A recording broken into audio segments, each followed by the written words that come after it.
안녕하세요. 장윤선 변호사입니다.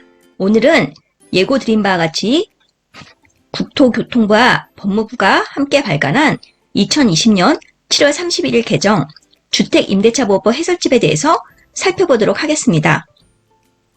이 주택임대차보호법 해설집이 내용이 좀 많아요.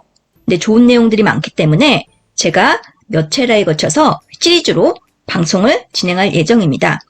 지금 대강 목차 보시면 이제 주택임대차보호법이란 그리고 개정 주택임대차보호법에 대해서 설명하는 부분도 있고요.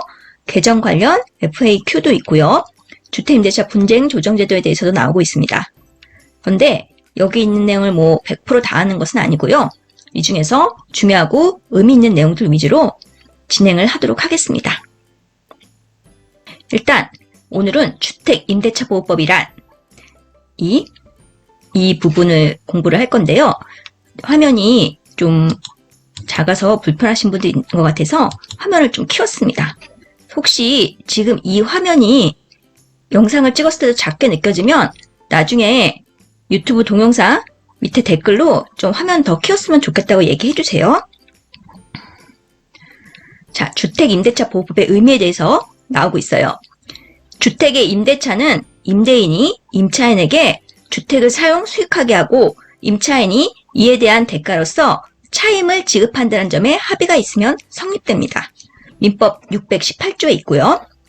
그러나 민법에 따른 임대차 계약의 규정으로는 경제적 약자인 임차인의 권리를 보호하기 어려운 면이 많았고 이를 보완하기 위해 민법의 특별법으로 주택임대차보호법이 제정되었습니다. 주택임대차보호법 1조에 나오는 목적입니다. 주택임대차는 당사자 간 합의에 의해 성립되는 계약임에도 불구하고 주택임대차보호법을 위반하여 임차인에게 불리한 것은 효력이 없습니다. 주택임대차보호법 10조에 나오는 얘기인데요. 이렇게 경제적 약자인 임차인의 권리를 보호하기 위해 마련한 특별법이기 때문에 임차인에게 불리한 것은 효력이 없습니다. 반대로 임대인에게는 불리해도 효력이 있어요. 대법원 판례 보실게요. 임차인에게 불리한 것은 효력이 없다는 것은 주택임대차보호법 규정에 위반되는 당사자의 약정을 모두 무효라고 할 것은 아니고 그 규정에 위반하는 그 약정이라도 임차인에게 불리하지 않은 것은 유효합니다. 그래서 임차인에게 불리하지 않은 것은 유효하다고 해요. 임차인에게 불리한 것은 효력이 없고요. 그리고 임대인에게 불리한 것도 유효합니다. 그리고 주택임대차보호법의 이제 보호대상 볼게요. 자연인. 주택임대차보호법은 자연인인 국민의 주거생활의 안정을 보장할 목적으로 하기 때문에 그 보호대상은 원칙적으로 대한민국의 국적을 가진 사람입니다. 주택임대차보호법 1조에 나오는 얘기고요. 외국인 및 재외동포는 어떨까요? 외국인은 원칙적으로는 보호대상이 될 수 없어요. 근데 예외적으로 주택을 임차한 외국인이 전입신고에 준하는 체류지 변경 신고를 했다면 예외적으로 주택임대차보호법의 보호대상이 됩니다. 출입국 관리법 조항 나오고 서울민사지방법원 판결도 있어요. 재외동포가 장기 체류하면서 주택을 임대차하는 경우에는 보호 대상이 됩니다. 이를 위해 재외동포는 국내에 거소를 정하여 지방 출입구 외국인 관서의 장에게 신고를 하고 국내 거소가 변경된 경우에는 새로운 거소를 관할하는 시, 군, 구, 자치구가 아닌 구도 포함됩니다. 또는 읍면 동의 장이나 지방 출입구 외국인 관서의 장에게 14일 이내에 신고해야 합니다. 이렇게 장기 체류하면서 주택을 임대차하는 경우에는 보호 대상이 된다는 그런 의미입니다. 그래서 지금 다시 정리하면 자연인 되고 외국인 및 재외동포는 지금 외국인은 원칙적으로 아닌데 지금 전입신고에 준하는 체류지 변경 신고하면 되고 재외동포는 장기 체류하면서 주택을 임대차하는 경우에는 보호 대상이 됩니다. 그리고 이제 법인 볼게요. 법인은 특별한 사정이 없는 한 보호를 받지 못합니다. 대법원 판결이 있어요. 96-7236 판결. 법인이 주택임대차보호법의 보호를 받기 위해 주민등록을 자신의 명의로 할 수 없을 뿐만 아니라 사업 명의의 주민등록으로 대항력을 갖춰도 이를 법인의 주민등록으로 인정할 수 없기 때문입니다. 그런데 예외적으로요. 주택임대차보호법상 지금 3조 2항 그리고 3항에 지금 근거 규정들이 있어요. 한국토지주택공사와 주택사업을 목적으로 설립된 지방공사는 보호 대상이 됩니다. 그리고 중소기업기본법 2조에 따른 중소기업에 해당하는 법인이 소속 직원의 주거용으로 주택을 임차한 후 그 법인이 선정한 직원이 해당 주택을 인도받고 주민등록을 마쳤을 때에는 그 다음날부터 제3자에 대한 효력이 생깁니다. 그러니까 중소기업 기본법에 따른 중소기업이어야 되니까 대기업은 안 돼요. 중소기업에 해당하는 법인이 소속 직원의 주거용으로 주택을 임차한 경우에요. 그 직원이 해당 주택을 인도받고 주민등록을 마쳤을 때는 대항력이 생긴다는 거죠. 또한 임대차가 끝나기 전에 그 직원이 변경된 경우에는 그 법인이 선정한 새로운 직원이 주택을 인도받고 주민등록을 마친 다음 날부터 제3자에 대한 효력이 생깁니다. 예, 이해가 가시죠? 법인은 원칙적으로 안 돼요. 그런데 한국토지주택공사와 주택사업을 목적으로 설립된 지방공사는 보호 대상이 되고요. 그리고 중소기업, 대기업이 아닌 중소기업에 해당하는 법인이 소속 직원의 주거용으로 주택을 임차하면 그 법인이 선정한 직원이 대항력을 갖추게 되면 당연히 주택임대차보호법 적용한다는 거예요. 그리고 만약에 직원이 변경된 경우도 마찬가지로 그 법인이 선정한 새로운 직원이 주택을 인도받고 주민등록을 마친 다음 날부터 제3자에 대해서 효력이 생깁니다. 법에 다 나와 있는 얘기고요. 자, 주택임대차보호법의 적용 범위 한번 보겠습니다. 주택임대차보호법은 주택, 즉 주거용 건물의 전부 또는 일부에 대해 임대차하는 경우에 적용되고 그 임차주택의 일부를 주거 외의 목적으로 사용하는 경우에도 적용됩니다. 그러니까 일부라도 주거에 해당하면 다 적용이 되는 거예요. 오피스텔 등을 주거용으로 사용하는 경우 주택임대차보호법 적용 문제를 한번 살펴볼게요. 주거용 건물의 판단 기준입니다. 자, 대법원의 판결이 있어요. 주택임대차보호법 제2조 소정의 주거용 건물에 해당하는지 여부는 임대차 목적물의 공부상의 표시만을 기준으로 할 것이 아니라 그 실지 용도에 따라서 정하여야 하고 또 건물의 일부가 임대차의 목적이 되어 주거용과 비주거용으로 겸용되는 경우에는 구체적인 경우에 따라 그 임대차의 목적 전체 건물과 임대차 목적물의 구조와 형태 및 임차인의 임대차 목적물의 이용관계 그리고 임차인이 그곳에서 일상생활을 영위하는지 여부 등을 아울러 고려하여 한 목적적으로 결정합니다.